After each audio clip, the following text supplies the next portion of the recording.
परिवार और हम कैसे आगे बढ़ेंगे।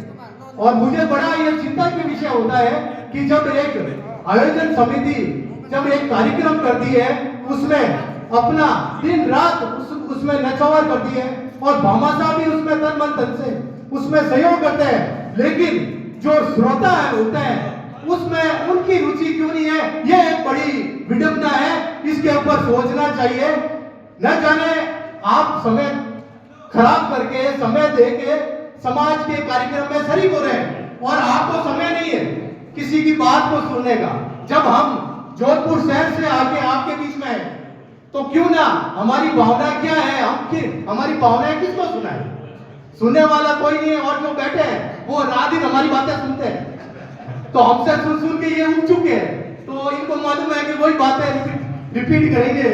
तो जो मेरी सबसे बड़ी जो मेरी भावना है वो है समाज उत्थान के क्षेत्र में।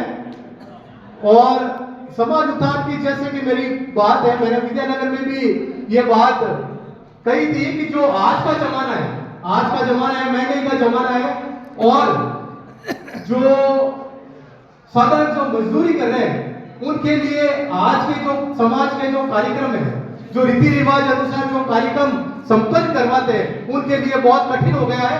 और आज के दौर में जो दिखावे की होड़ चल रही है, ये थोड़ा दिखावे की होड़ पे अंकुश लगाना होगा।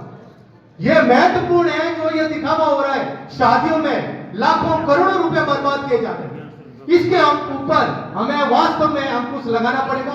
और ये अंकुश कौन लगाएगा, ये समाज लगाएगा। और मुझे ये बड़ी चिंता होती है कि समाज का डर आजकल मेरे हिसाब से किसी में नहीं है। समाज का दबाव आज के दौर में समाप्त हो चुका है। वो दौर था जब मैं देखा करता था, मैं ये बता दूं कि मेरा ननियाल भी ओशिया में है, मेरे चित्रकूट जी सोलंकी मेरे मामा जी थे जिनका स्वर्गवास हो गया, उनकी दिवंगत आत्मा को मैं नमन करता हूं। उनको उस दौर में मैंने देखा था जब अज्ञाराम जी मेरे मामा जी और भी सूरजकरण जी ये वहां इन मंदिर के लिए दिन रात एक होकर, और उनका दबाव वास्तव में समाज के प्रति काबिले तारीफ था। और उन्होंने जो बात कही थी वो दिमाग लोग की लकीर थी। और आज मंच के माध्यम से कुछ भी कहो, चाहे समाज का बदबूत जन कुछ भी कहो, मानने वाला कोई नहीं। ये क्यों हो रहा है, ये हमें सोचना है, ये समाज के प्रबुद्ध जनों को सोचना है कि हमें कम से कम एक परिवार से ये परंपरा चालू करें कि बेटा आप कहीं पे भी जाए उस कार्यक्रम में आप निरंतर रूप से रहें। निरंतर रूप से आप नहीं रहोगे तो आपसे आशा समाज कैसे करेगा और आप समाज के लिए क्या करोगे। अब प्रतिभावान छात्र छात्रा हैं, इन्होंने अच्छे अंक लाए, सब कुछ किया है, इनका दायित्व है कि परिवार ये आगे बढ़ेंगे तो परिवार संपन्न होगा।